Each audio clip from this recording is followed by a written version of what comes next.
안녕하세요. 여유로운 노후 구독자 여러분. 남편의 외도, 저는 몰래 러브젤을 순간 접착제로 바꿔치기 했습니다. 그리고 한밤중 병원에서 전화가 걸려왔죠. 남편과 여비서가 서로 떨어지지 않는다고요. 그날 밤 침대에 누워 남편이 누군가와 메시지를 주고받으며 반짝이던 눈빛을 저는 생생하게 기억합니다. 스마트폰 화면에서 새어나온 빛이 남편의 얼굴에 어른거리며 숨길 수 없는 설렘을 드러냈죠. 저는 남편의 아내로 수년간 살아오면서 그의 작은 찡그림, 미소 하나까지 모두 꿰뚫고 있었기에 그 작은 변화만으로도 가슴이 철렁 내려앉았습니다. 저는 애써 눈을 감고 자는 척했지만 심장은 주체할 수 없이 요동쳤고 숨결마저 걷잡을 수 없이 가빠졌습니다. 저는 스스로에게 물었습니다. 평생을 약속했던 저 남자가 지금 다른 여자와 달콤한 말을 나누고 있는 걸까? 씁쓸함이 목구멍까지 차올라 고요한 어둠 속에서 저도 모르게 눈물을 터뜨릴 뻔했습니다. 다음 날 남편이 출근하자마자 저는 그가 늘 들고 다니는 서류 가방을 몰래 뒤졌습니다. 서류 뭉치와 차키, 지갑 사이에서 저는 아직 포장도 뜯지 않은 새 러브젤 한 통을 발견했습니다. 그것을 든 손이 가늘게 떨렸고 마음은 혼란으로 가득 찼습니다. 우리는 여전히 한 침대를 썼지만 남편이 저를 만진 지는 이미 오래전이었습니다. 그런데 그의 가방에 이런 게 왜 들어있는 걸까요? 누구와 쓰려고? 거기까지 생각이 미치자 피가 거꾸로 솟는 듯했고 누군가 가슴을 쥐어짜는 것처럼 숨이 막혔습니다. 잔인한 진실은 누가 말해주지 않아도 그렇게 눈앞에 펼쳐지고 있었습니다. 저는 바닥에 주저앉아 그 작은 병을 손에 쥔 채 마음속에서 휘몰아치는 분노를 느꼈습니다. 제가 오랫동안 맹목적으로 믿어온 남편 앞에서 한심한 바보가 된 기분이었습니다. 그의 잦은 야근, 황급히 끊던 전화, 갑자기 며칠씩 길어지던 출장, 모든 조각들이 맞춰지며 고통스러운 답을 내놓고 있었습니다. 분노가 치밀어 소리를 지르고 싶다가도 씁쓸한 웃음이 터져 나왔습니다. 하지만 그 모든 감정의 소용돌이 끝에 차가운 이성이 고개를 들었습니다. 저는 제 인생의 비극 속에서 그저 울고불고 매달리는 여자로 남고 싶지 않았습니다. 제대로 끝장을 봐야 했습니다. 그때 제 머릿속에 저 자신도 소름이 돋을 만큼 대담한 생각이 스쳐 지나갔습니다. 바로 이 러브젤을 다른 것으로 바꿔치기 하는 것. 저는 집안 수리 도구를 모아둔 서랍을 뒤졌고 부러진 의자를 붙이려고 사뒀던 강력 순간 접착제에서 시선이 멈췄습니다. 피부에 닿기만 해도 떼어내기 힘든 물건이었죠. 저는 접착제를 손에 들었습니다.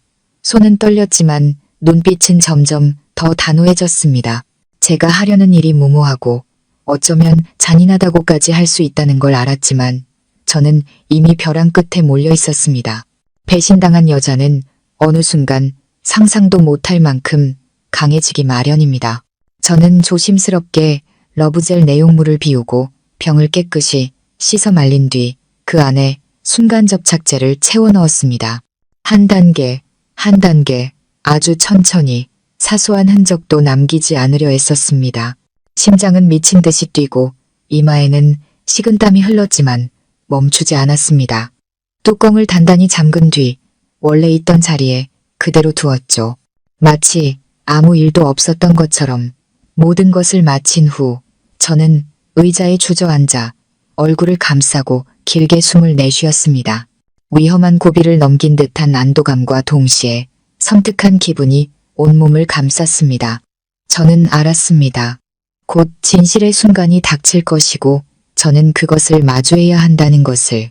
그날 저녁 남편은 평소보다 늦게 귀가했습니다. 저는 거실에 조용히 앉아 TV를 보는 척했습니다. 남편은 저를 힐끗 보며 거래처와 저녁을 먹었다고 둘러댔죠. 저는 고개를 끄덕이며 더는 묻지 않았습니다. 한때는 세상의 전부였고 가장 든든한 버팀목이라 믿었던 그 남자가 이젠 제 앞에서 능숙한 거짓말쟁이가 되어 있었습니다.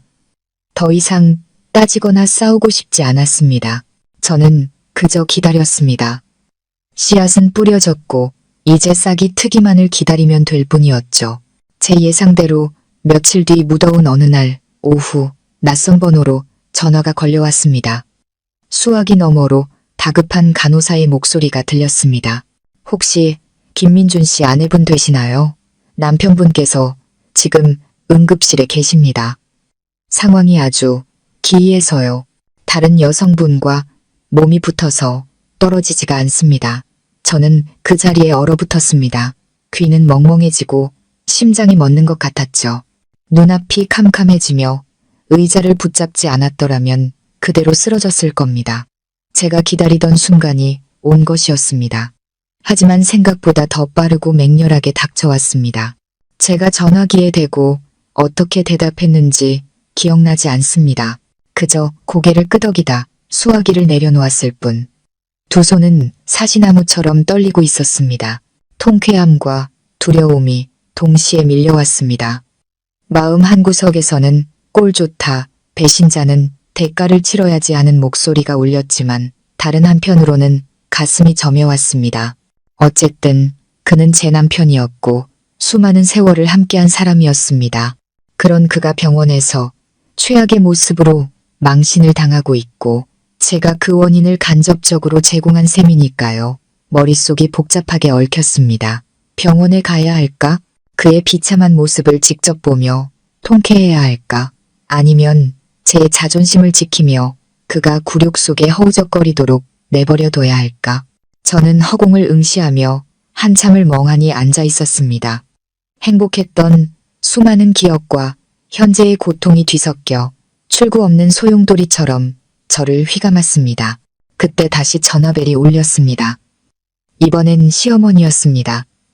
잔뜩 겁에 질린 목소리로 말씀하셨죠. 얘야, 지금 당장 병원으로 좀 와주렴. 민준이한테 큰일이 생겼단다. 저는 눈을 감았고 뜨거운 눈물이 뺨을 타고 흘렀습니다. 아들 편만 들며 저를 외면했던 시어머니가 이제는 제게 애원하고 있었습니다. 그 목소리를 들으니 가여운 마음과 원망이 뒤섞여 마음이 어지러웠습니다. 저는 자리에서 일어나 거울 앞에 섰습니다. 거울 속에는 핏발선, 눈에 퀭한 얼굴을 한 여자가 서 있었지만 그 눈빛만은 단호하게 빛나고 있었습니다. 저는 더 이상 과거의 연약한 여자가 아니었습니다. 이제 제 운명과 이 가정의 운명은 제 손에 달려 있었습니다. 저는 가방을 챙겨들고 길게 한숨을 내쉰 뒤 문을 나섰습니다. 병원에 가서 무엇을 해야 할지 몰랐지만 그와 마주하는 순간이 우리 모두의 미래를 결정하게 될 것임을 직감했습니다. 저는 병실을 나섰습니다. 다리는 힘이 풀려 후들거렸지만 마음속에서는 설명하기 힘든 감정이 차올랐습니다. 가벼우면서도 무거운 이상한 기분이었습니다. 병원 복도는 오가는 사람들로 붐볐고 발소리, 서로를 부르는 소리, 안내 방송 소리가 쉴 새 없이 울렸지만 제게는 마치 보이지 않는 벽에 막힌 것처럼 아득하게만 들렸습니다. 오직 제 심장 소리만이 느리고 묵직하게 들려왔습니다.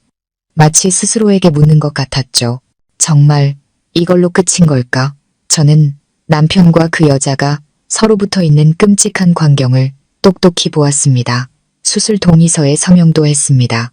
모든 사람 앞에서 그가 처절하게 무너지는 모습을 지켜봤습니다. 그것은 더 이상 의심이 아닌 차갑고 잔인한 현실이었습니다. 그리고 그 현실 앞에서 저는 더 이상 울지도 원망하지도 않았습니다. 마치 인생의 큰 문턱 하나를 넘어선 기분이었습니다. 시어머니가 뒤따라 나오셨습니다. 눈은 퉁퉁 붓고 손을 떨며 제 손을 잡으셨죠. 얘야, 의사 말이 고비는 넘겼지만 아주 쇠약하단다. 네가 아무리 걔한테 화가 났어도 걔가 애들 아빠고 네 남편이라는 걸 생각해다오. 어머니의 목소리는 애원인 동시에 스스로를 위로하는 것 같았습니다. 저는 어머니를 바라보았습니다. 더 이상 분노는 없었고 깊은 피로감만이 남아 있었습니다. 저는 조용히 어머니의 손을 빼며 나지막이 말했습니다. 어머니, 남편 옆에 계셔주세요. 저는 먼저 집에 가볼게요. 혼자 있고 싶어요. 어머니는 무언가 더 말하려다 입을 다물고 고개만 끄덕이셨습니다. 지금 어머니의 마음도 찢어지겠지만 그건 제 고통이 아니었습니다. 저는 이제 충분히 견뎠습니다. 병원 정문을 나서자 저녁 바람이 얼굴을 스쳤습니다. 먼지 섞인 공기가 코를 찔렀죠. 고개를 들어 하늘을 보니 이상하게도 하늘은 변함없이 푸르렀습니다. 제 인생은 산산조각이 났는데도 말이죠. 저는 걸었습니다. 한 걸음 한 걸음이 허공을 딛는 것 같았지만 제 마음속에서는 이미 큰 결심이 서고 있었습니다. 더 이상 억지로 행복한 척하며 살고 싶지 않았습니다. 매일 밤 배신감으로 가득 찬 남자 옆에 눕고 싶지 않았습니다. 저는 놓아주고 싶었습니다. 진심으로. 앞으로의 길이 험난할 것을 알면서도 말이죠. 그날 밤 저는 늘 북적이던 집에서 홀로 정적을 마주했습니다. 차를 한 잔 우려 입에 가져가니 씁쓸한 맛이 입안 가득 퍼졌습니다. 지금 제 인생과 꼭 닮았다는 생각에 실소가 터져 나왔습니다. 수년간 제가 공들여 가꾸고 인내하고 희생한 결과가 이런 끔찍한 배신이라니. 하지만 이상하게도 더는 울고 싶지 않았습니다. 눈물은 병실에서 남편의 모습을 본 순간 이미 다 말라버린 것 같았습니다. 저는 조용히 앉아 지난 세월을 떠올렸습니다. 결혼식 날, 첫 아이가 태어난 날, 가족 여행을 갔던 순간들, 함께 둘러앉아 밥을 먹던 저녁 식탁, 모든 것이 이제는 되돌릴 수 없는 기억의 편린일 뿐이었습니다. 그때 전화가 울렸습니다. 병원이었죠. 잠시 망설이다 전화를 받았습니다. 의사의 목소리가 들렸습니다. 걱정 마십시오. 수술은 잘 끝났습니다. 앞으로 장기간 요양이 필요하고 심리치료도 병행해야 할 겁니다. 일단 의식은 있고 충격을 좀 받은 상태입니다. 저는 조용히 네라고 대답한 뒤 전화를 끊었습니다. 더 이상 아무런 감정도 느껴지지 않았습니다. 저는 이미 그 남자에게 속한 사람이 아니었습니다. 부부라는 이름도 정이라는 것도 병원에서 첫 전화를 받은 그 순간 모두 끊어져 버렸습니다. 그날 밤 저는 익숙한 방에 누웠지만 모든 것이 낯설게 느껴졌습니다. 침대도 이불도 그대로였지만 따뜻했던 가정의 온기는 사라지고 없었습니다. 저는 벽을 향해 돌아누워 눈을 뜬 채 시계 초침 소리를 들었습니다. 똑딱 똑딱. 저는 미래를 생각했습니다. 이혼할 수 있다. 처음부터 다시 시작할 수 있다. 나는 아직 젊고 힘이 있고 앞으로 나아갈 길이 있다. 배신자의 그림자를 붙잡고 있을 필요는 없다. 그렇게 생각하자 마음이 한결 가벼워졌습니다. 수년 만에 처음으로 자유를 느꼈습니다. 다음 날 아침 저는 일찍 일어나 평소처럼 아이들의 아침을 차렸습니다. 아이들은 아무것도 모른 채 해맑게 학교 이야기를 제잘거리며 웃었습니다. 저는 아이들을 바라보며 가슴 한편이 아려왔습니다. 이혼이라는 결정이 저뿐만 아니라 아이들에게도 큰 상처가 될 것을 알았기 때문입니다. 하지만 썩어빠진 결혼 생활을 계속하는 것이야말로 아이들에게 가장 큰 고통을 주는 일이라는 것도 알았습니다. 아이들에게는 배신당하면서도 놓지 못하는 나약한 엄마가 아니라 강인한 엄마가 필요했습니다. 아이들을 학교에 데려다주고 집에 돌아와 저는 서랍에서 서류철 하나를 꺼냈습니다. 집문서, 혼인관계 증명서, 저와 그를 묶어주던 것들이었습니다. 저는 그것들을 차곡차곡 정리해 봉투에 넣었습니다. 곧 법원에 가게 될 것을 알았습니다. 더 이상 망설일 수 없었습니다. 제 자신을 위한 탈출구가 필요했습니다. 다시 전화가 울렸습니다. 시어머니였죠. 저는 한숨을 쉬며 전화를 받았습니다. 목이 다 쉰 목소리가 들렸습니다. 얘야, 제발 헛생각 말아라. 민준이가 어리석었어. 그 계집애한테 홀려서 그런 거야. 한 번만 용서해 주렴. 정말 후회하고 있단다. 저는 입술을 깨물고 먼 곳을 바라봤습니다. 어머니, 저는 그 사람에게 너무 많은 기회를 줬어요. 하지만 그는 소중함을 몰랐죠. 더 이상 고통 속에서 살 수 없어요. 제 인생은 제가 결정할 거예요. 말을 마친 저는 전화를 끊었습니다. 어머니의 마음이 아프다는 걸 알지만 그분을 위해 제 미래를 희생할 수는 없었습니다. 오후에 저는 다시 병원을 찾았습니다. 문병이 아닌 마지막 인사를 하기 위해서였습니다. 병실에 들어서자 그가 저를 보며 애원하는 눈빛을 보냈습니다. 제 손을 잡는 그의 손은 떨리고 있었죠. 미안해. 내가 잘못했어. 제발 한 번만 기회를 줘. 내가 다 바꿀게. 정말이야. 저는 그의 손을 빼내고 한참 동안 그를 바라봤습니다. 당신에겐 수많은 기회가 있었어. 하지만 당신은 배신을 택했지. 우린 더 이상 돌아갈 수 없어. 여기서 끝내. 제 목소리는 놀랍도록 차분했고 더 이상 떨리지 않았습니다. 그의 눈에서 눈물이 흐르고 얼굴이 절망으로 일그러지는 것을 보았지만 저는 그대로 몸을 돌려 나왔습니다. 이번에는 뒤돌아보지 않았습니다. 이미 모든 결심은 끝났으니까요. 집으로 돌아오는 길, 저녁 햇살이 길게 늘어져 있었고 바람이 제 머리카락을 흩날렸습니다. 저는 걸었습니다. 마음이 이상할 정도로 가벼웠습니다. 수년간 저는 족쇄에 묶인 채 배신과 고통 속에서 살아왔습니다. 이제야 비로소 비좁은 세상에서 벗어나 자유로운 공기를 마시는 것 같았습니다. 앞으로의 길이 험난할 것을 알았지만 적어도 저는 계속 나아갈 용기를 얻었습니다. 그리고 제가 굳건히 버티기만 한다면 언젠가는 진정한 행복을 찾을 수 있을 거라고 믿었습니다. 저는 창가에 멍하니 앉아 햇살이 가득한 앞마당을 바라보았습니다. 마음속은 온갖 생각으로 복잡했습니다. 이혼을 결심한 후 큰 짐을 내려놓은 듯 했지만 동시에 새로운 폭풍이 몰려오기 시작했습니다. 모든 것이 법원에서 서류 한 장에 서명하는 것으로 끝나지 않을 거라는 걸 잘 알았습니다. 양가 부모님, 아이들, 그리고 세상의 수많은 시선이 저를 향해 있었으니까요. 저는 깊게 숨을 들이마시며 다시는 약해지지 않겠다고 다짐했습니다. 그날 오후 시어머니가 또 집으로 찾아오셨습니다. 문을 열자 며칠 밤을 샌 듯 핏발선 눈으로 초췌하게 서 계셨습니다. 저를 보자마자 간절한 목소리로 말씀하셨죠. 얘야, 제발 다시 생각해다오. 민준이가 잘못한 건 맞지만 그래도 네 남편이고 두 아이의 아빠잖니. 네가 걔를 버리면 우리 집안은 풍비박산 나는 거야. 저는 침착하게 물 한 잔을 따라드리며 조용히 말했습니다. 어머니, 저도 정말 많이 생각했어요. 지난 수년간 저는 아이들을 생각하고 어머니를 생각하고 집안 체면을 생각해서 참고 또 참았어요. 하지만 그 대가는 끝없는 배신과 짓밟힌 믿음뿐이었어요. 이제 더는 버틸 힘이 없어요. 이혼만이 저를 위한 유일한 해방구예요. 시어머니는 제 말을 듣고 눈물을 쏟으셨습니다.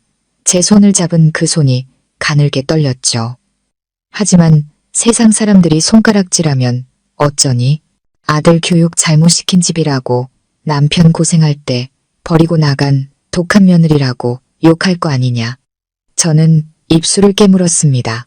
가슴이 아팠지만 단호하게 대답했습니다. 어머니, 저는 10수년을 그놈의 체면 때문에 살았어요. 참고, 견디고, 억지로 웃으며 남들에게 우리 집이 화목한 척했죠. 하지만 그 속은 어땠나요? 온갖 수모와 상처는 다 제 몫이었어요. 이제 세상 시선 따위 두렵지 않아요. 평생 나 자신으로 살지 못하는 게 더 두려울 뿐이에요.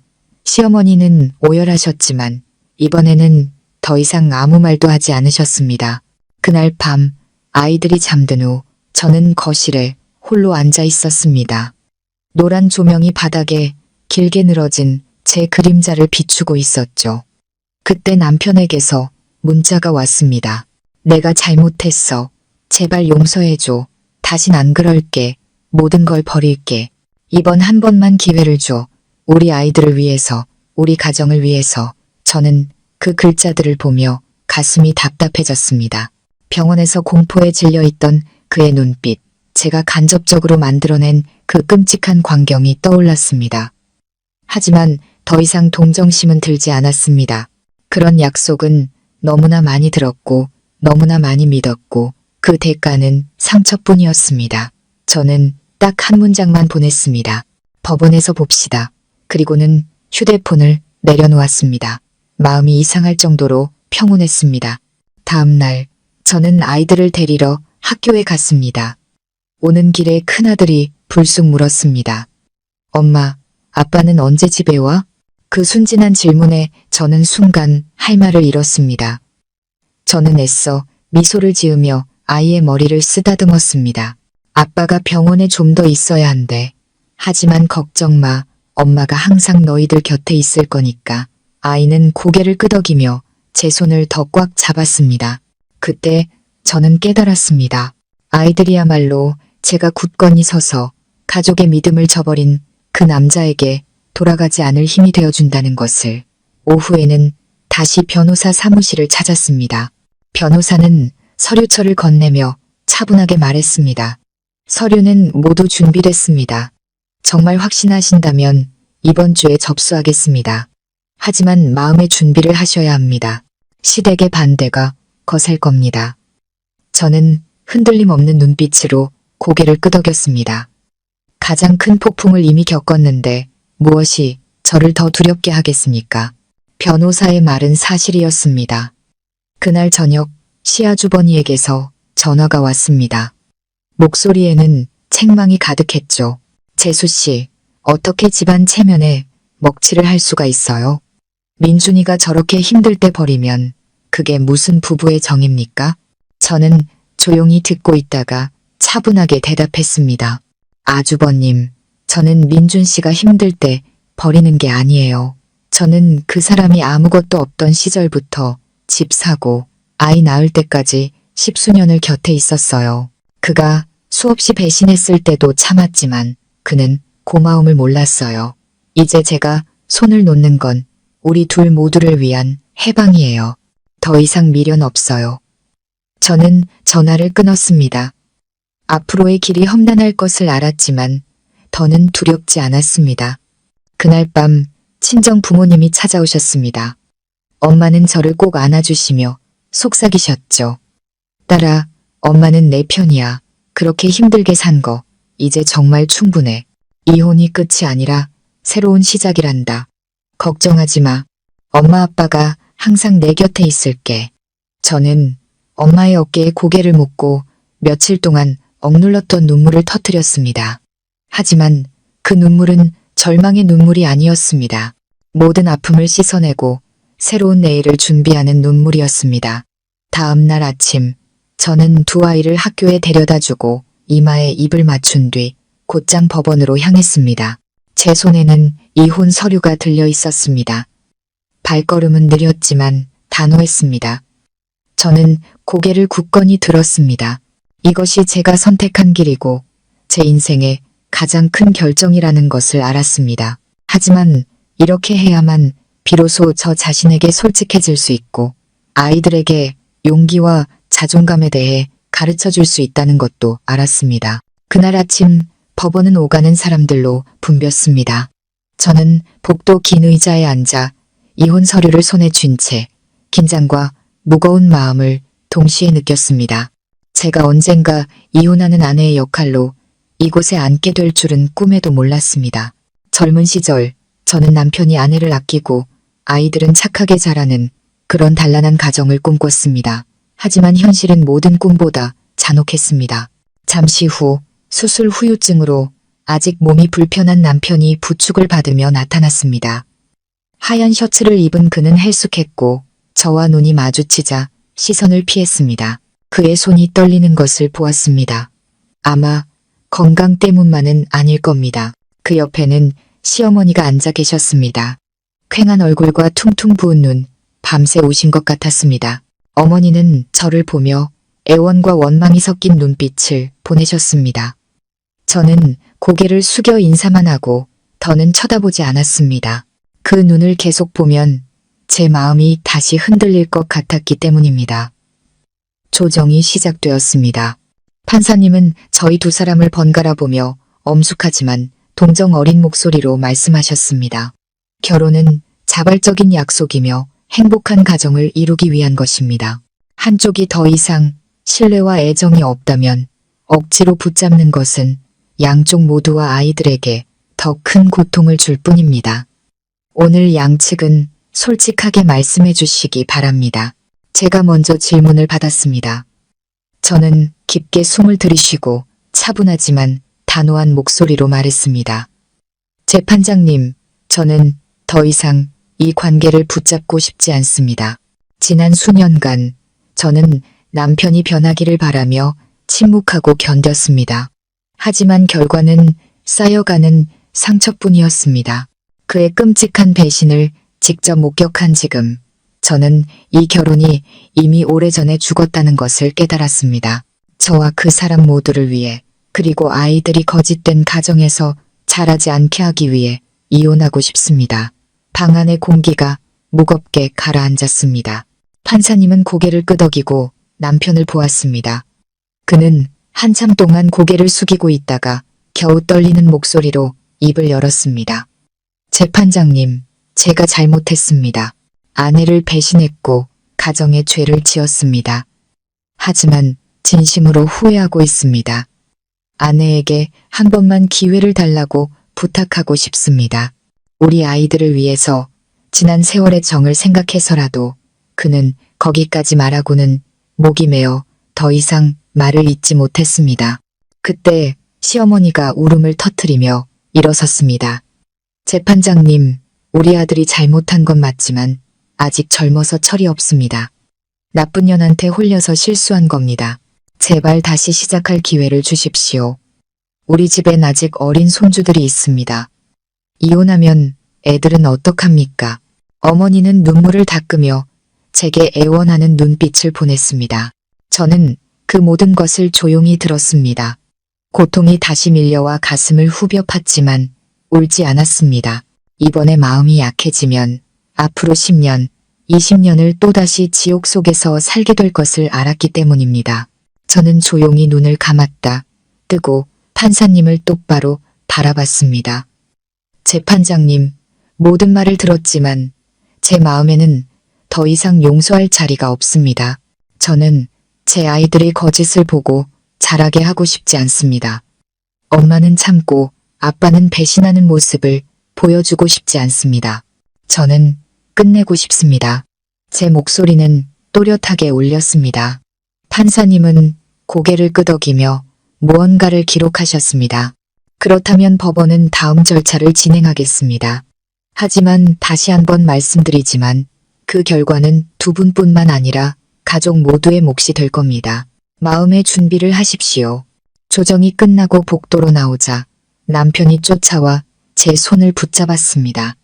그의 눈빛은 애원으로 가득했습니다. 제발 놔버리지 마. 내가 다 바꿀게. 맹세해. 너랑 애들 없으면 난 못 살아. 저는 제 손을 잡은 그의 떨리는 손을 보며 지난 날을 떠올렸습니다. 하지만 곧바로 병원에서 본 그와 비서의 모습이 날카로운 칼날처럼 스쳐 지나갔습니다. 저는 손을 뿌리치며 조용히 말했습니다. 당신에겐 기회가 있었지만 소중함을 몰랐지. 이젠 너무 늦었어. 그리고 뒤도 돌아보지 않고 걸었습니다.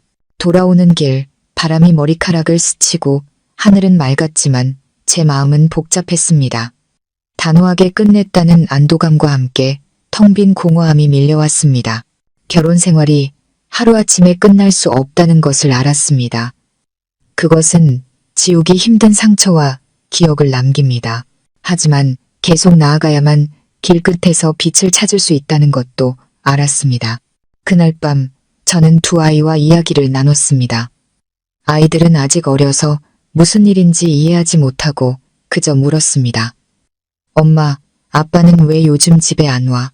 저는 아이들을 품에 안고 애써 눈물을 삼켰습니다. 아빠가 일이 바빠서 한동안 다른 곳에 있어야 한대. 하지만 걱정 마. 엄마가 항상 너희 곁에서 사랑해주고 지켜줄게. 아이들은 저를 꼭 껴안으며 엄마만 있으면 된다고 속삭였습니다. 저는 목이 메어왔고 제 결정이 옳았음을 다시 한번 느꼈습니다. 며칠 후 남편의 소문은 친척들과 동네에 퍼지기 시작했습니다. 어떤 이는 저를 동정했고 어떤 이는 저를 비난했으며 또 어떤 이는 수군거렸습니다. 저는 모든 것을 들었지만 더 이상 신경 쓰지 않았습니다. 저는 다른 사람의 시선을 위해 살고 싶지 않았습니다. 저 자신과 아이들을 위해 살고 싶었습니다. 어느 날 밤 일기를 쓰는데 남편에게서 전화가 왔습니다. 목소리는 잔뜩 쉬어 있었습니다. 미안해. 내가 진심으로 사랑한 여자는 너뿐이었어. 내가 바보 같았어. 눈이 멀었었나 봐. 제발 기회를 줘. 내가 다 고칠게. 저는 한참 동안 침묵하다가 조용히 대답했습니다. 사랑하면서 지킬 줄 모르면 그 사랑은 아무 의미가 없어요. 저는 더 이상 당신을 믿을 힘이 없어요. 잘 지내요. 저는 전화를 끊었습니다. 마음이 평온했습니다. 처음으로 제 인생의 주인이 된 기분이었습니다. 그 후 며칠 동안 제 삶은 거센 소용돌이에 휘말렸습니다. 남편과 여비서가 그 끔찍한 상태로 병원에 실려갔다는 소식은 금세 퍼져나갔습니다. 친척, 친구, 동료들 모두가 수군거렸죠. 어떤 사람은 저를 동정했고 어떤 사람은 아무리 그래도 남편을 저 지경으로 만든 건 너무하다며 저를 비난했습니다. 또 어떤 사람은 그저 재미있는 구경거리로 여기며 비웃었습니다. 저는 모든 것을 들었지만 예전처럼 가슴이 아프지는 않았습니다. 그저 이 모든 것이 한편의 지겨운 연극 같다는 피로감만 느꼈습니다. 그리고 저는 그 낡은 배역에서 벗어나 새로운 역할을 찾아야 했습니다. 아침에 저는 평소처럼 아이들을 학교에 데려다 주었습니다. 길에서 작은 딸이 물었습니다. 엄마, 아빠는 왜 요즘 우리랑 같이 밥 안 먹어? 그 순수한 질문에 심장이 쿵 내려앉았습니다. 아이들에게 이 상처를 보여주고 싶지 않았지만 계속 거짓말을 할 수도 없었습니다. 저는 아이의 머리를 쓰다듬으며 미소 지었습니다. 아빠가 병원에서 할 일이 많아서 좀 더 있어야 한대. 하지만 걱정 마. 아빠도 엄마도 항상 너희를 사랑해. 아이는 고개를 끄덕이며 제 손을 꼭 잡았고 저는 목구멍까지 차오른 슬픔을 꿀꺽 삼켰습니다. 언젠가 아이들도 진실을 마주해야겠지만 지금은 평온을 지켜주고 싶었습니다. 그날 점심 법원에 제출할 서류를 정리하고 있는데 시어머니가 또 찾아오셨습니다. 초췌한 얼굴에 붉게 충혈된 눈으로 들어오셨죠. 저를 보자마자 오열하셨습니다. 얘야, 정말 이렇게까지 해야겠니? 민준이가 매일 울고불고 빌고 있어. 후회하고 있단다. 너희 없이는 못 산다고. 어떻게 내 손으로 걔를 인생에서 밀어낼 수가 있니? 저는 서류를 내려놓고 어머니를 한참 바라보다 조용히 대답했습니다. 어머니, 저도 어머니께서 아들 사랑하는 마음을 알아요. 하지만 이제는 돌이킬 수가 없어요. 제가 얼마나 많은 기회를 줬나요? 얼마나 많이 눈 감아줬나요? 돌아온 건 배신뿐이었어요.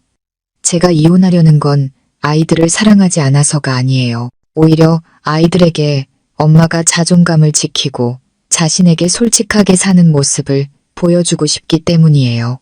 거짓된 삶으로 아이들을 가르칠 수는 없어요. 시어머니는 의자에 주저앉아 눈물을 뚝뚝 흘리셨습니다. 울면서 원망하셨죠. 하지만 세상 사람들이 나를 보고 뭐라고 하겠니? 평생 아들 하나 보고 살았는데 저 꼴이 되고 마누라한테까지 버림받았다고 내가 어떻게 얼굴을 들고 살겠니? 그 말을 들으니 제 마음도 무거워졌지만 돌아갈 수 없다는 것을 잘 알았습니다. 저는 어머니의 손을 잡고 천천히 말했습니다. 어머니, 마음 아프게 해드려 죄송해요. 하지만 저도 저와 제 아이들을 위해 살아야 해요. 언젠가는 이해해 주실 거라고 믿어요. 세상 체면이 제 인생을 먹여 살려주지도 평화를 주지도 않아요. 저는 그저 후회 없이 살고 싶을 뿐이에요. 그날 저녁 혼자 있는데 그 여비서에게서 전화가 왔습니다. 목소리는 두려움에 떨리고 있었죠. 사모님, 죄송해요. 정말 일부러 그런 게 아니었어요. 일이 이렇게 될 줄은 몰랐어요. 저는 모든 걸 잃었어요. 직장, 명예, 가족까지. 제발 용서해 주세요. 저는 차가운 침묵 속에서 그녀의 말을 들었습니다. 분노도 질투도 느껴지지 않았습니다. 저는 그저 짧게 대답했습니다. 용서하고 말고가 이제 아무 의미 없어요. 당신 인생이나 잘 챙기세요. 그리고 전화를 끊었습니다. 이상하게도 마음이 가벼웠습니다. 고통이 극한에 다다르면 누군가를 미워할 힘조차 남지 않는다는 것을 깨달았습니다. 법원에 가는 날이 정해졌습니다. 저는 집문서, 재산 관련 서류, 그리고 그의 외도 증거들을 모두 챙겼습니다. 변호사는 제게 꼼꼼하게 주의사항을 일러주었죠. 저는 그 말을 들으며 결심을 다지는 동시에 가슴 한편이 쓰라렸습니다. 어쨌든 그는 제가 한때 사랑하고 믿었던 사람이었으니까요. 이 끝이 옳든 그르든 제 마음에는 채우기 힘든 공허함이 남았습니다. 다음 날 저는 친정 부모님을 만났습니다. 엄마는 제 손을 잡고 애정 어린 눈빛으로 말씀하셨죠. 딸아, 강하게 마음먹고 나아가렴. 엄마는 네가 할 수 있다고 믿어. 인생은 때로 폭풍을 겪어야 맑은 하늘을 볼 수 있는 거란다. 아빠도 저를 보며 차분한 목소리로 말씀하셨습니다. 아빠는 네가 더 이상 고통받는 걸 원치 않는다. 네가 결정했다면 아빠 엄마가 뒤에 서 있을 테니 아무 걱정하지 마라. 그 말을 들으니 마음이 따뜻해졌습니다. 이 폭풍 속에서도 제게는 돌아갈 집과 기댈 부모님이 있다는 사실에 감사했습니다. 그날 밤 저는 일기장에 몇 줄을 적었습니다. 내일 나는 모든 것을 마주할 것이다. 세상이 뭐라 하든 나는 내 선택이 옳았다고 믿는다. 아이들이 거짓 속에서 자라게 두지 않을 것이다. 나 자신을 어둠 속에 가두지 않을 것이다. 혼자일지라도 나는 나아갈 것이다. 글을 마치고 공책을 덮자 마음의 짐이 한결 가벼워진 듯 했습니다. 다음 날 아침 아이들을 학교에 데려다주며 평소보다 오래 그 모습을 지켜봤습니다. 아이들의 웃음소리를 들으며 어떤 상황에서도 내가 너희의 가장 든든한 버팀목이 되겠다고 다짐했습니다. 이마에 가볍게 입을 맞추고 저는 돌아섰습니다. 법원으로 향하는 길, 더 이상 마음이 떨리지 않았습니다. 서류뿐만 아니라 제 마음도 단단히 준비가 되어 있었습니다. 저는 믿었습니다. 저 문 너머에 새로운 인생이 열릴 것이라고. 그날 이후 저는 제 마음속의 묵은 먼지를 털어낸 기분이었습니다. 더 이상 무언가를 숨기거나 누군가의 체면을 지켜주고 싶지 않았습니다. 쏟아지는 비난과 따가운 시선을 모두 감당했지만 더 이상 마음이 흔들리지 않았습니다. 아마 한 여자가 겪을 수 있는 모든 쓴맛을 본 후에는 세상의 어떤 말도 그저 바람 소리처럼 들리는가 봅니다. 하지만 마음 한편에는 여전히 걱정이 남아 있었습니다. 예전처럼 엄마 아빠가 함께하지 못할 때 우리 아이들의 미래는 어떻게 될까? 어느 날 오후 아이들을 데리고 집에 오는데 남편이 문 앞에서 기다리고 있었습니다. 그는 헬쑥하고 초췌했으며 눈빛은 텅 비어 있었습니다. 저를 보자마자 아이들과 제 앞에 무릎을 꿇었습니다. 목맨 소리로 말했죠. 미안해. 내가 다 잘못했어. 제발 용서해줘. 너랑 애들 없으면 난 못 살아. 아이들은 어리둥절한 표정으로 제 옷자락을 잡아당기며 속삭였습니다. 엄마, 아빠가 왜 울어? 저는 아이들을 끌어안았습니다. 가슴이 미어졌습니다. 지금 마음이 약해지면 제 자신을 배신하는 꼴이 될 것을 알았습니다. 저는 아이들의 손을 잡고 조용히 말했습니다. 얘들아, 아빠가 엄마한테 잘못했지만 그래도 너희들 아빠야. 아빠가 스스로 일어서서 자기 인생을 책임질 수 있게 해주자. 그리고 저는 남편을 일으켜 세웠습니다. 차분한 눈빛으로 말했죠. 돌아가요. 아이들 더 힘들게 하지 말고 제 결정이니까 존중해줘요. 그는 멍하니 저를 바라보다 눈물을 흘렸지만 결국 손을 놓고 비틀거리며 돌아섰습니다. 그날 밤 저는 잠을 이룰 수 없었습니다. 문 앞에서 무릎 꿇고 있던 그의 모습이 떠올랐지만 곧이어 그의 잦은 야근, 몰래 주고받던 메시지, 가방 속의 러브젤, 그리고 병원에서 걸려온 그 끔찍한 전화가 떠올랐습니다. 그 기억들은 맹렬한 불길처럼 제 마음속에 남은 마지막 동정심마저 태워버렸습니다. 저는 눈을 감고 다짐했습니다. 절대 돌아보지 말자. 절대로. 드디어 이혼 재판이 열리는 날, 법정은 사람들로 가득 찼습니다. 양가 가족들, 친구들, 그리고 몇몇 호기심 어린 구경꾼들까지.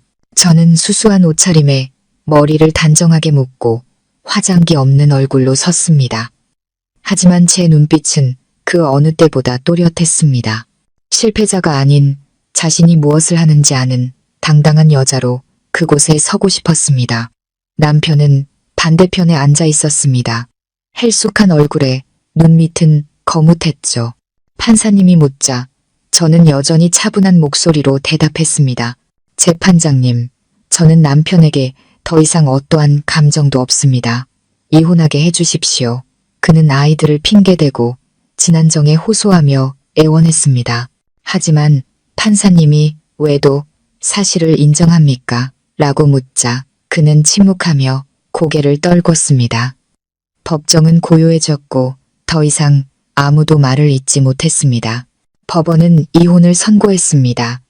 양육권은 제게 주어졌고 그는 매달 양육비를 지급해야 했습니다. 그 순간 제 마음은 기쁘지도 슬프지도 않았습니다. 그저 수년간 짓눌러온 무거운 돌덩이를 내려놓은 기분이었습니다. 법정을 나설 때 수많은 시선이 제게 쏟아졌습니다. 동정, 그리고 경멸. 하지만 저는 고개를 들고 두 아이의 손을 굳게 잡고 걸어 나왔습니다. 이제부터 제 인생은 새로운 장을 열게 될 것이었습니다. 그날 밤 친정집 툇마루에 앉아 밝은 달을 바라보고 있었습니다. 엄마가 담요를 가져와 어깨에 덮어주며 부드럽게 말씀하셨습니다. 딸아, 마음고생 심했지. 그래도 넌 옳은 일을 한 거야. 인생은 남들 칭찬받으려고 사는 게 아니란다. 내 마음이 편하면 된 거야. 저는 엄마 어깨에 기댔습니다. 눈물이 흘렀지만 더 이상 쓰디쓴 눈물이 아니었습니다. 평온함 속에서 흐르는 눈물이었습니다. 그 후 며칠 동안 저는 독립적인 여성으로 사는 법을 익히기 시작했습니다. 아침에는 아이들을 학교에 데려다주고 낮에는 일에 몰두하고 저녁은 온전히 아이들을 위해 썼습니다. 집안의 사소한 고장도 직접 고치고 빠듯한 살림을 꾸려나가는 법도 배웠습니다. 때로는 너무 지쳐 의자에 주저앉기도 했지만 아이들의 웃는 얼굴을 보면 다시 힘이 났습니다. 아이들은 제가 더 나은 삶을 살아야 할 이유가 되어 주었습니다. 한 번은 아이들을 데리고 공원에 갔다가 옛 친구들을 우연히 만났습니다. 그들은 놀라움과 존경이 섞인 눈으로 저를 바라봤습니다. 누군가는 속삭였죠. 대단하다. 저렇게 다 버리고 다시 시작할 용기가 있다니. 저는 그저 웃었습니다. 칭찬받으려고 한 일이 아니었으니까요. 저와 제 아이들을 위한 선택이었습니다. 하지만 그들의 인정은 제가 틀리지 않았다는 확신을 주었습니다. 그러나 남편은 포기하지 않았습니다. 계속해서 연락을 시도하고 문자를 보내고 심지어 친정집까지 찾아와 애원했습니다. 어떤 날은 비를 흠뻑 맞으며 소리치기도 했죠. 제발 한 번만 기회를 줘. 엄마가 나가서 그를 달래는 동안 저는 창문 뒤에 서서 그 모습을 지켜봤습니다. 가슴이 아팠지만 이성은 안 되라고 외쳤습니다. 용서하면 이 상처는 영원히 아물지 않을 테니까요. 세상의 수군거림도 여전했습니다. 제 편을 드는 사람도 저를 비난하는 사람도 있었죠. 시장에 갔다가 동네 아주머니들이 남편을 저 지경으로 만들어 놓고 버리다니 독한 여자야 라고 말하는 것을 들었습니다. 저는 못 들은 척 조용히 물건만 사고 돌아왔습니다. 마음속으로 저는 이미 두려움의 문턱을 넘었다는 것을 알았습니다. 세상의 입방아는 더 이상 저를 묶어둘 수 없었습니다. 어느 늦은 밤 아이들이 잠든 후 일기장에 이렇게 적었습니다. 이혼 후 3일째. 여전히 마음 한구석이 허전하지만 더 이상 절망스럽지는 않다. 가시밭길을 선택했지만 언젠가는 빛을 볼 수 있을 거라고 믿는다. 나는 남편을 잃었지만 나 자신을 되찾았다. 법원에서 판결을 받은 날, 저는 수년간의 숨막힘 끝에 긴 숨을 내쉰 기분이었습니다. 하지만 그 평온함은 오래가지 않았습니다. 이혼 후의 현실은 그야말로 험난한 여정의 시작이었으니까요. 저는 더 이상 과거의 기억이 가득한 그 집에서 살지 않았습니다. 두 아이를 데리고 친정 부모님 댁으로 들어갔죠. 친정집은 넓지도 편하지도 않았지만 적어도 따뜻하고 진심이 있었습니다. 아침에 눈을 뜨면 부엌에서 분주하신 엄마, 마당을 쓰는 아빠, 그리고 제잘거리며 뛰어다니는 아이들을 보며 감사함을 느꼈습니다. 남편을 잃었지만 제게는 돌아올 집이 있었습니다. 하지만 앞길은 순탄치 않았습니다.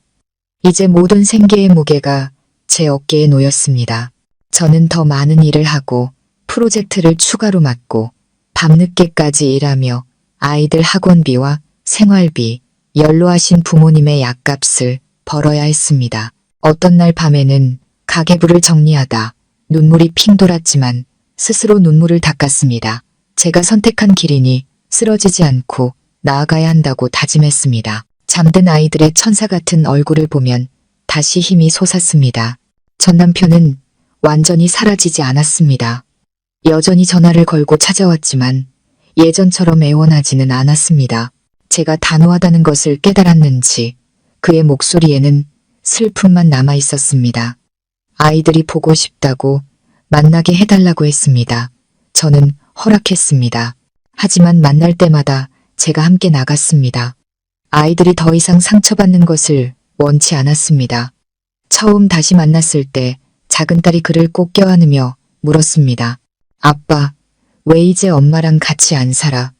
그는 아무 말도 못하고 딸을 꼭 껴안은 채 눈물을 뚝뚝 흘렸습니다. 저는 그 모습을 보며 마음이 무거워졌지만 흔들리지 않았습니다. 그가 아이들을 사랑한다는 것은 알았지만 가정을 지킬 책임감은 없었습니다. 그것이 배신의 대가였습니다. 친척들 사이에서는 여전히 말이 많았습니다. 어떤 이는 제가 너무 매정하다고 했고 어떤 이는 제가 강하다고 칭찬했습니다. 하루는 시장에 갔다가 동네 아주머니들이 수군거리는 소리를 들었습니다. 저 여자 남편 버렸대. 여자가 남편 버리면 인생 끝난 거지. 저는 못 들은 척 조용히 아이의 손을 잡고 지나갔습니다. 더 이상 슬프지 않았습니다. 세상 사람들이 오늘 비웃더라도 제 삶이 어떤지는 저만이 아는 것이니까요. 가장 큰 변화는 직장에서 일어났습니다. 더 이상 기댈 남자가 없었지만 저는 오히려 더 성장했습니다. 제 의견을 당당하게 말하고 부적절한 제안은 단호하게 거절할 줄 알게 되었습니다. 부장님이 놀란 눈으로 말했습니다. 김 과장, 예전이랑 많이 달라졌어. 훨씬 강하고 날카로워졌네. 저는 그저 웃었습니다. 오늘의 제가 있기까지 어제의 상처가 얼마나 큰 대가를 치렀는지 저만이 알았기 때문입니다. 어느 날 저녁 아이들이 잠든 후 엄마가 제 곁에 앉아 차분한 목소리로 말씀하셨습니다. 딸아, 엄마는 너를 보면 안쓰러우면서도 자랑스럽다. 우리 딸, 이제 정말 어른이 다 됐구나. 이혼이 끝이 아니라 시작이야. 잘 살아내렴. 시간이 지나면 내 결정이 옳았다는 걸 알게 될 거야. 저는 엄마 어깨에 기대어 눈물을 흘렸습니다. 힘들 때 기댈 부모님이 계시다는 사실에 감사했습니다. 물론 제가 항상 강한 것은 아니었습니다. 어두운 밤하늘을 바라볼 때면 마음이 가라앉기도 했습니다. 결혼 초에 행복했던 기억, 달콤했던 약속들을 떠올리며 스스로에게 묻곤 했습니다. 만약 그가 그때 소중함을 알았더라면 지금은 달라졌을까. 하지만 이내 고개를 저었습니다. 인생에 만약은 없었습니다. 모든 것은 지나갔고 저는 앞으로 나아가야만 했습니다. 한 번은 그 여비서에게서 전화가 왔습니다. 힘없는 목소리로 말했죠. 사모님, 정말 후회해요. 그 일이 있고 나서 모든 걸 잃었어요. 가족들도 등을 돌렸고 직장도 잃었어요. 제발 용서해 주셔서 마음이라도 편해지게 해주세요. 저는 한참 침묵하다가 말했습니다. 용서는 쉽지만 잊는 건 어려워요. 앞으로는 착하게 살아요. 나한테 그랬던 것처럼 다른 사람에게 상처 주지 말고요. 그게 유일한 속죄의 길이에요. 그녀는 울면서 고맙다고 했습니다. 저는 전화를 끊었습니다. 마음이 평온했습니다. 용서는 다른 사람을 위한 것이 아니라 나 자신을 위한 것이었습니다. 시간이 흐르면서 저는 새로운 삶의 리듬에 익숙해졌습니다. 더 이상 사람들이 제 과거를 물을 때 피하지 않았습니다. 이혼녀라는 말에 부끄러워하지도 않았습니다. 저는 고개를 들고 대답했습니다. 저는 실패한 게 아니에요. 제 자신에게 솔직하게 살기 위해 다른 길을 선택했을 뿐이에요. 그 말을 뱉는 순간 전에 없던 자유를 느꼈습니다. 가을의 어느 날 오후 저는 친정집 툇마루에 서 있었습니다. 바람이 머리카락을 스치고 노란 나무잎이 발밑에서 바스락거렸습니다. 마당에서는 두 아이가 까르르 웃으며 뛰어놀고 있었죠. 저는 아이들을 바라보며 소박한 행복을 느꼈습니다. 인생에 어떤 폭풍이 몰아쳐도 아이들의 웃음을 지킬 수 있다면 저는 이미 이긴 것이나 다름없었습니다. 그리고 저는 믿었습니다. 언젠가 제 자신만을 위한 진정한 평온을 찾게 될 날이 올 것이라고. 그 후로 저는 지난 상처를 돌아볼 틈도 없이 바쁘게 살았습니다. 1. 아이들, 연로하신 부모님, 모든 책임이 제 어깨를 짓눌렀습니다.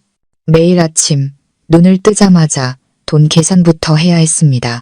아이들, 학원비, 엄마, 약값, 공과금, 그리고 예상치 못한 지출까지. 잠든 아이들을 보며 저는 작은 전사처럼 느껴졌습니다. 이 넓은 전쟁터에서 결코 패배해서는 안 된다고 다짐했습니다. 저는 부업을 시작했습니다. 낮에는 회사에서 일하고 밤에는 아이들이 잠든 후 작은 프로젝트들을 맡아 처리했죠. 날이 새도록 일하고 나면 눈이 뻑뻑하고 머리가 핑 돌았지만 아이들의 웃는 얼굴을 떠올리면 다시 힘이 났습니다. 엄마는 그런 저를 안쓰러워하며 말씀하셨습니다. 딸아, 너무 무리하지 마라. 건강을 잃으면 돈도 소용없어. 저는 엄마 손을 잡고 애써 웃었습니다. 알아요, 엄마. 하지만 지금은 멈출 수가 없어요. 제가 이렇게 애쓰는 동안 전 남편은 여전히 과거에 머물러 있었습니다. 문자와 전화를 하고 아이들 선물을 보내왔죠. 저는 막지 않았습니다. 아이들에게는 아빠의 사랑이 필요했으니까요. 하지만 저는 단호했습니다. 답장하지 않고 마음을 열지 않고 거리를 두었습니다. 어느 날 저녁 그가 아이들을 보러 왔다가 아이들이 잠든 후 거실에서 저와 마주 앉았습니다. 내 잘못이 얼마나 큰지 알아.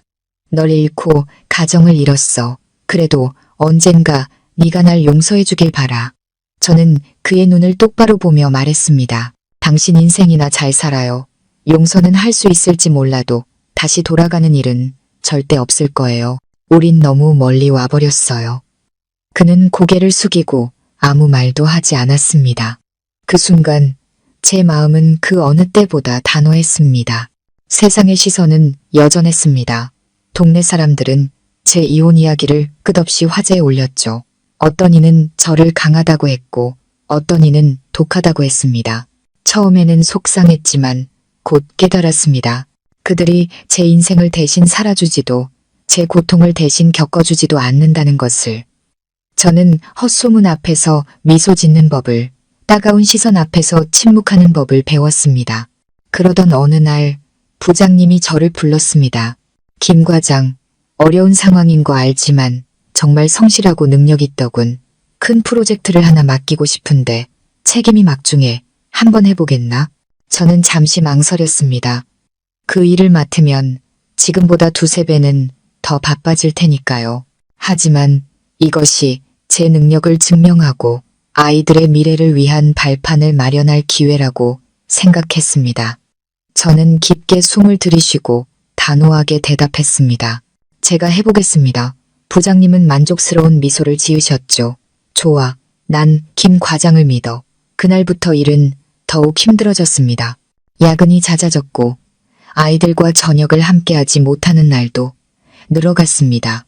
제가 야위어 가는 것을 본 큰아들이 물었습니다. 엄마, 힘들어요? 내가 동생 돌봐줄게요. 그 말에 저는 감동과 미안함으로 가슴이 벅차올랐습니다. 아직 어린아이가 벌써부터 엄마의 짐을 덜어주려 하다니 저는 아들을 꼭 껴안고 속삭였습니다. 엄마 괜찮아. 너희만 있으면 엄마는 뭐든 할 수 있어. 그러던 어느 날 오후 사무실에서 일하고 있는데 엄마에게서 다급한 전화가 왔습니다. 얘야, 아빠가 넘어지셨어. 지금 병원 응급실이야. 저는 그 자리에 얼어붙었고 곧장 병원으로 달려갔습니다. 가는 내내 눈물이 멈추지 않았습니다. 이혼 후 강해졌다고 생각했는데 부모님 일 앞에서는 한없이 작아지는 제 자신을 발견했습니다. 다행히 아빠는 생명에 지장이 없었지만 장기간 입원 치료를 받아야 했습니다. 그 일로 제 어깨는 더욱 무거워졌습니다. 아빠 간병과 아이들 육아, 그리고 중요한 프로젝트까지 몸이 10개라도 부족했습니다. 전 남편도 소식을 듣고 병원으로 찾아왔습니다. 조용히 안부를 묻고 병원비를 보태려 했지만 저는 거절했습니다. 당신은 당신 몸이나 챙기고 아이들에게 아빠 역할이나 제대로 해요. 우리 집안일은 우리가 알아서 할 테니. 그는 후회와 무력감이 뒤섞인 눈으로 저를 바라봤습니다. 그를 원망하지는 않았지만 더 이상 제 삶에 끼어들게 하고 싶지 않았습니다. 우리 사이의 연결고리는 이제 두 아이뿐이었습니다. 그날 밤 지친 몸을 이끌고 집에 돌아와 툇마루에 앉아 달을 보았습니다. 제가 너무 매정한 걸까? 감당할 수 없는 짐을 지고 있는 건 아닐까? 수많은 생각이 스쳐 지나갔습니다. 하지만 그때 방 안에서 들려오는 아이들의 천진한 웃음소리에 제 마음은 다시 평온을 찾았습니다. 아이들이 있는 한 저는 절대 무너질 수 없었습니다. 저는 더 이상 배신에 우는 여자가 아니었습니다. 거센 풍파 앞에서도 굳건히 서는 엄마이자 한 명의 여성이었습니다. 그리고 저는 믿었습니다. 이 모든 폭풍이 지나간 어느 날 제 자신만을 위한 진정한 안식처를 찾게 될 것이라고. 그렇게 저는 하루하루를 버텨냈습니다. 아침에는 아이들을 학교에 보내고 낮에는 병원에서 아빠를 돌보고 오후에는 회사에서 프로젝트에 매달렸습니다. 밤에는 부업을 하며 약값을 벌었죠. 몸은 지쳤지만 정신력으로 버텼습니다. 한 번은 너무 힘들어 부엌에서 저녁을 준비하다 쓰러질 뻔한 것을 엄마가 부축해 주셨습니다. 엄마는 눈시울을 붉히며 말씀하셨죠. 딸아, 너무 애쓰지 마라. 너까지 쓰러지면 어떡하니? 저는 애써 웃었지만 눈물이 흘렀습니다. 제 뒤에는 두 아이와 연로하신 부모님이 계셨기에 저는 쓰러질 권리조차 없었습니다. 새로운 프로젝트는 힘들었지만 제게 새로운 길을 열어주었습니다. 저는 밤낮으로 연구하고 노력하며 제 능력을 증명해 보였습니다. 한 번은 고객사와의 회의에서 연이은 질문 공세에 식은땀을 흘렸지만 끝까지 침착하게 제 의견을 피력했죠. 회의가 끝난 후 부장님이 제 어깨를 두드리며 말했습니다. 김 과장, 아주 잘했어. 자네 눈에는 강인함뿐만 아니라 존경스러운 의지가 보여 앞으로 더 크게 될 거야. 그 말을 들으니 모든 노력이 헛되지 않았다는 생각에 가슴이 벅찼습니다. 제가 새로운 길을 개척하는 동안 전 남편은 여전히 과거에 갇혀 있었습니다. 아이들 선물을 보내고 후회로 가득 찬 긴 문자를 보내왔죠. 한 번은 아빠 병문안을 와서 저에게 말했습니다. 네가 날 미워하는 거 알지만 약값이라도 보태게 해줘. 이게 내 속죄의 방식이야. 저는 그를 한참 바라봤습니다. 예전 같았으면 단칼에 거절했겠지만 이제는 그의 태도가 더 중요하다고 생각했습니다. 저는 조용히 대답했습니다. 아이들 양육비나 제대로 보내요. 우리 집안일은 신경 쓰지 말고요. 저 혼자 감당할 수 있어요. 그는 고개를 떨궜습니다. 큰아들은 집안의 변화를 느끼기 시작했습니다. 하루는 제게 물었죠. 엄마, 왜 다른 친구들은 엄마 아빠랑 같이 다니는데 우리는 엄마랑만 다녀. 아빠는 이제 우리 안 사랑해? 저는 아이를 꼭 껴안았습니다. 아빠도 널 사랑해. 다만 엄마랑 아빠가 이제 같이 살지 않을 뿐이야. 하지만 엄마는 무슨 일이 있어도 항상 너희 곁에 있을게. 아이는 제 말을 믿으려는 듯 고개를 끄덕였습니다. 그 순간 제 심장은 아팠지만 동시에 아이들이 제가 살아야 할 이유라는 것을 다시 한번 깨달았습니다. 어느 날 저녁 전 시어머니가 갑자기 찾아오셨습니다. 수척해진 모습으로 제게 말씀하셨죠. 내가 내 마음 아는데도 이러는 거다. 민준이가 정말 후회하고 있어. 매일 밤 잠도 못 자고 괴로워한단다. 다시 한번 생각해봐라. 그래도 애들 아빠 아니니. 저는 어머니를 보며 마음이 복잡했습니다. 한때는 원망했지만 이제는 백발이 성성한 그 모습이 안쓰러웠습니다. 저는 조용히 말했습니다. 어머니, 이제는 돌아갈 감정이 남아있지 않아요. 거짓된 모습으로 아이들을 키울 수는 없어요. 이해해주세요. 어머니는 한숨을 쉬며 눈물을 흘리다 조용히 돌아가셨습니다. 그 쓸쓸한 뒷모습에 목이 메었지만 저는 더 이상 마음 약해질 수 없었습니다. 삶은 그렇게 바쁘고 힘들게 흘러갔지만 소소한 기쁨도 있었습니다. 아들은 학교에서 칭찬을 받았고 딸은 온종일 노래를 불렀습니다.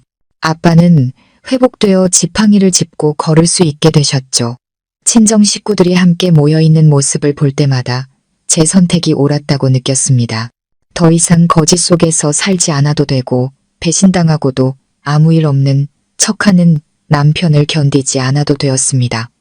힘들었지만 저는 진정으로 자유로웠습니다. 어느 주말 오후 저는 아이들을 데리고 공원에 갔습니다. 시원한 바람, 따스한 햇살, 아이들의 웃음소리가 가득했습니다. 아이들이 웃는 모습을 보며 제 마음도 이상할 정도로 평온해졌습니다. 저는 벤치에 앉아 눈을 감고 깊게 숨을 들이쉬었습니다. 수년간 수많은 눈물과 쓴맛을 보았지만 이제는 아이들과 함께 이 소박한 평화를 누릴 수 있었습니다. 저는 두 아이의 손을 잡고 집으로 돌아왔습니다. 길게 늘어진 세 사람의 그림자는 한 남자를 잃었어도 이 삶이 여전히 사랑으로 가득할 수 있다는 증거처럼 보였습니다. 앞으로의 여정이 길다는 것을 알았지만 제게는 두 천사가 곁에서 힘을 주었기에 두렵지 않았습니다. 그렇게 저는 점차 안정을 찾아갔습니다. 맡았던 프로젝트는 성공적으로 끝났고 회사에서 제 입지는 더욱 단단해졌습니다. 이제 저는 더 이상 상처받은 여자가 아니라 자신의 능력으로 당당히 서는 한 명의 전문인이었습니다. 하지만 성공할수록 문득문득 외로움이 찾아왔습니다. 아이들이 잠든 늦은 밤, 혼자 앉아 있으면 텅 빈 마음을 채울 길이 없었죠. 어느 날 회사에서 주최한 고객 감사 파티에 참석했습니다. 그곳에서 저는 새로운 비즈니스 파트너를 소개받았습니다. 저보다 몇 살 위인 그는 차분한 분위기에 따뜻한 미소를 지닌 남자였습니다. 그는 제게 먼저 다가와 말을 걸었고 그의 나지막한 목소리는 이상하게도 마음을 편안하게 해주었습니다. 파티가 끝날 때 그는 제게 악수를 청하며 말했습니다. 앞으로 함께 일할 기회가 더 많았으면 좋겠습니다. 저는 예의상 미소로 답했지만 마음속에서는 낯선 감정이 피어올랐습니다. 집에 돌아와서도 그와의 짧은 대화가 계속 맴돌았습니다. 저는 스스로에게 물었습니다. 설마 내가 또다시 흔들리는 걸까? 하지만 곧바로 고개를 저었습니다. 한 번 아팠으면 됐지. 어리석게 낡은 상처를 다시 헤집지 말자. 저는 거리를 두려 했지만 그는 업무를 핑계로 종종 연락해왔습니다. 그의 목소리는 언제나 차분했지만 그 속에는 진심 어린 관심이 담겨 있었습니다. 한 번은 제가 아이들 때문에 바쁘다고 하자 그가 웃으며 말했습니다. 필요하면 제가 아이들 등교를 도와줘도 될까요? 저는 아이들을 아주 좋아합니다. 저는 놀라서 거절했지만 마음 한편이 따뜻해졌습니다. 부모님 외에 누군가 저를 이렇게 소박하게 걱정해 준 것은 정말 오랜만이었습니다. 한편 전 남편은 더욱 불안해했습니다. 제가 새로운 관계를 시작했다는 소문을 들었는지 더 자주 저를 찾아왔습니다. 한 번은 회사 로비에서 저를 기다리다 쏘아붙였죠. 새로운 남자 만나서 행복해지려는 거야? 우리 애들은 어쩌고? 저는 차분하지만 단호하게 대답했습니다.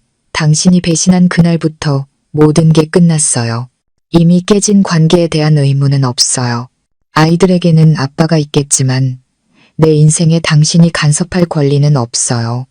제 말에 그는 충격을 받은 듯 멍하니 서 있었습니다. 그날 밤 집에 돌아오자 아이들이 달려와 저를 안았습니다. 저는 문득 깨달았습니다. 어쩌면 새로운 사랑을 시작할 준비는 안 됐을지 몰라도 좋은 사람에게 마음을 열 준비는 되어가고 있다는 것을. 과거는 아팠지만 미래는 여전히 기다리고 있었습니다. 어느 날 엄마가 제게 물었습니다. 딸아, 만약 진심으로 너와 아이들을 아껴주는 사람이 나타난다면 마음을 열어볼 수 있겠니? 저는 한참 동안 침묵했습니다. 과거의 상처가 여전히 깊었지만 엄마의 따뜻한 눈빛에 마음이 누그러졌습니다. 저는 조용히 고개를 끄덕였습니다. 아직은 모르겠어요. 하지만 언젠가 정말 좋은 사람을 만난다면 한번 믿어보고 싶어요. 엄마는 제 손을 잡고 미소 지으셨죠. 그 후로도 저는 일과 육아에 매달렸지만 마음속에는 작은 빛이 스며들기 시작했습니다. 인생이 언제나 고통스러운 것만은 아니라는 것을, 내가 마음을 열 용기만 있다면 행복은 찾아올 수 있다는 것을 깨달았습니다. 저는 서두르지도 기대하지도 않고 그저 제 마음이 이끄는 대로 가보기로 했습니다. 전 남편은 제가 새로운 사람을 만난다는 것을 확신한 듯 더욱 불안정하게 행동했습니다. 한 번은 제가 그 남자와 퇴근하는 모습을 보고 불같이 화를 냈죠. 내 앞에서 다른 놈이랑 희희낙낙하는 거야? 네가 내 아내였다는 걸 잊었어? 그 순간 그 남자는 화를 내는 대신 조용히 전 남편을 막아섰습니다. 두 분은 이제 법적으로 남남입니다. 그녀의 선택을 존중해 주시죠. 그 차분한 태도에 전 남편은 아무 말도 못하고 돌아섰습니다. 저는 그 남자의 곁에서 그의 흔들림 없는 모습에 다시 한번 마음이 움직였습니다. 그는 폭풍 속에서도 저를 지켜줄 등대 같았습니다. 그날 밤 저는 더 이상 망설이지 않기로 결심했습니다. 저는 행복해질 자격이 있었습니다. 다음 날 저는 그 남자를 만나 말했습니다. 아직은 모든 게 두렵지만 당신을 한번 믿어보고 싶어요. 그는 제 말을 듣고 세상 가장 따뜻한 미소로 대답했습니다. 믿어줘서 고마워요. 절대 실망시키지 않을게요. 그 순간 저는 제 인생의 새로운 장이 비로소 열렸음을 느꼈습니다. 과거의 아픔은 여전히 남아있지만 이제는 그 아픔에 갇혀 살지 않을 것입니다. 저를 진심으로 아껴주는 사람과 함께 아이들의 웃음을 지키며 저는 다시 행복해질 것입니다. 오늘 제가 들려드린 이야기는 한 여성의 용감한 선택에 대한 기록이었습니다. 고통 속에서도 자신을 잃지 않고 새로운 행복을 찾아 나선 그녀의 여정을 통해 구독자 여러분의 마음에도 작은 희망의 불씨가 피어났기를 바랍니다. 여유로운 노후였습니다. 감사합니다.